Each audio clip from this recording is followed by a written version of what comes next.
आज आपण बनवूयात 5च बटाट्यापासून पापड. तर पहिल्यांदा इथं मी बटाटे घेतलेले आहेत 5च आणि घरात एवढेच होते माझ्याकडे सध्या तरी, म्हणून तेवढेच घेतले. आणि काल रात्री जो मी साबुदाणा भिजत घातला होता त्याच्यापासून बटाटे आणि साबुदाणा, ह्याच्यावरून तर तुम्हाला कळलंच असेल की मी उपवासाचे पापड बनवते. आणि आमच्या घरात उपवास मला असते, आईला असते आणि आबाला असते. आबाला सोमवार असते आणि मला गुरुवार असते, आईला पौर्णिमा असते.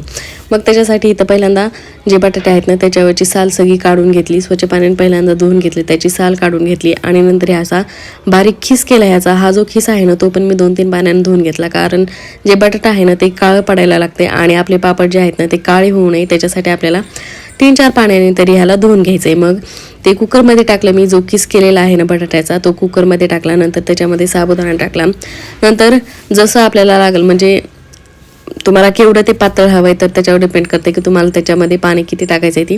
मी इथं 2.5 तांबे पाणी टाकलं होतं, कारण कुकर माझं छोटं आहे आणि बटाटे आणि साबुदाणा पण मी थोडाच घेतला होता, त्याच्यामुळे मी इथं 2.5 तांबे पाणी टाकलं. त्याच्यामध्ये मीठ टाकलं आणि चटणी टाकली. जर तुमच्याकडं जिरा चालत असेल तर तुम्ही त्याच्यामध्ये जिरा पण टाकू शकता, पण आमच्याकडे जिरा चालत नाही उपवासाला म्हणून मी टाकला नाही. आणि हे बघा, हे असं पॅटर तयार झालेलं आहे. एकदम पातळ पण नाही झालं आणि खूप जास्त घट्ट पण नाही झालं. आणि हे जे पॅटर तयार झाले नंतर ह्याला काढायचं आपल्याला मिक्सरमधून, जेणेकरून हे जे स्लाइस दिसत आहेत ना बटाट्याचे तर ते पण एकदम बारीक होऊन जातील म्हणून.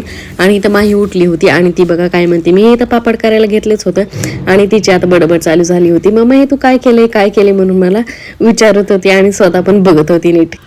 घरातच सुरुवात केली होती मी पापड घालायला, प्लास्टिक खाली आतरली होती.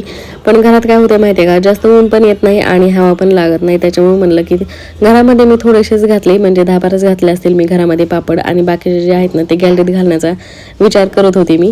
तर बघूयात आता काय होते ते. आणि माही इथं बघत होती, तिला जास्त मी जवळ जाऊ देत नव्हते कारण ते गरम होतं पॅटर पण. आणि पातेल्यामध्ये पण मी जे मिक्सरमधून काढून टाकलं होतं ना तर ते पण खूप जास्त गरम होतं, त्याच्यामुळे मी तिला जास्त जवळ जाऊ देत नव्हते. पण मी गॅलरीत घालायला सुरुवात केली होती.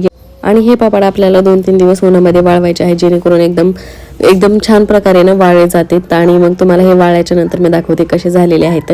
तर तुम्हाला जर आता उन्हाळ्यामध्ये हे पापड करायचे असेल तर तुम्ही करू शकता.